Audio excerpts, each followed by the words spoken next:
Bonjour à tous. De tout temps, l'image que l'on donne de soi a été importante.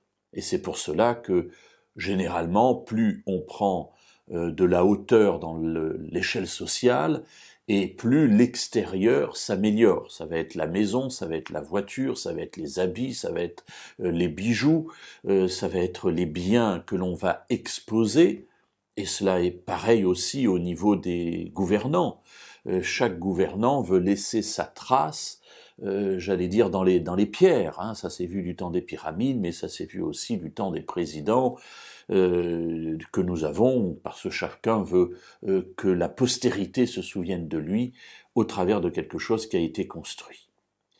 Et c'est ainsi que l'on a une recherche qui, à notre époque, est quasi effrénée de la position sociale. Il n'y a qu'à voir maintenant ces mouvements lancés par des personnes qu'on appelle des influenceurs ou des influenceuses, qui la plupart du temps sont des gens qui n'ont pas d'expérience vraiment réelle, mais qui, parce qu'elles font du buzz sur Internet, c'est-à-dire qu'elles ont beaucoup de personnes qui les écoutent, qui les suivent, eh bien deviennent des personnes qui donnent des conseils dans des domaines où parfois elles n'ont pas énormément d'expérience.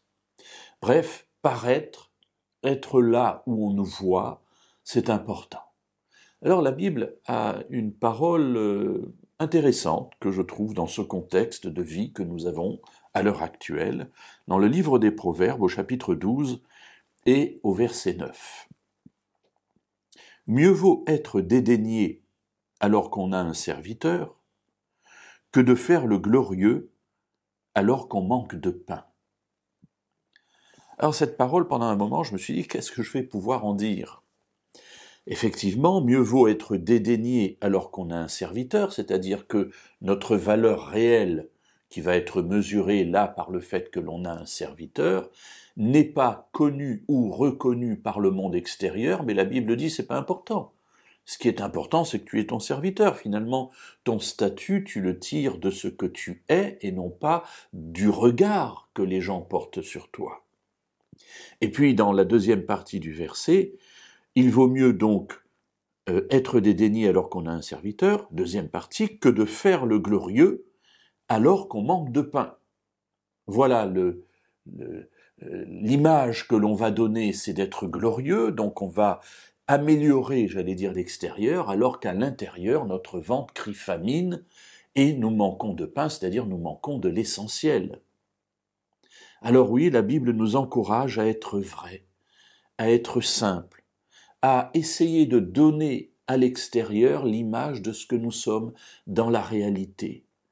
Ça ne veut pas forcément vouloir dire exposer toute notre vie, comme cela se fait, je parlais tout à l'heure des influenceurs, mais on pourrait parler aussi des séries qui sont montées à partir simplement de webcams qui sont placées dans les maisons et où on voit les gens vivre leur vie quotidienne et parfois pas très intéressante et parfois même pire. Étaler sa vie, ce n'est pas ce que la Bible demande. Mais la Bible demande d'être vrai, d'être simple. Et effectivement, peu importe le regard de l'autre, le seul regard qui importe, c'est celui de Dieu. Lui sait ce que nous avons à l'intérieur du cœur, et il n'est pas important que les autres sachent que nous ayons un serviteur ou non. Ce qui est important, c'est d'être vrai et d'être véritablement ce que Dieu veut que nous soyons.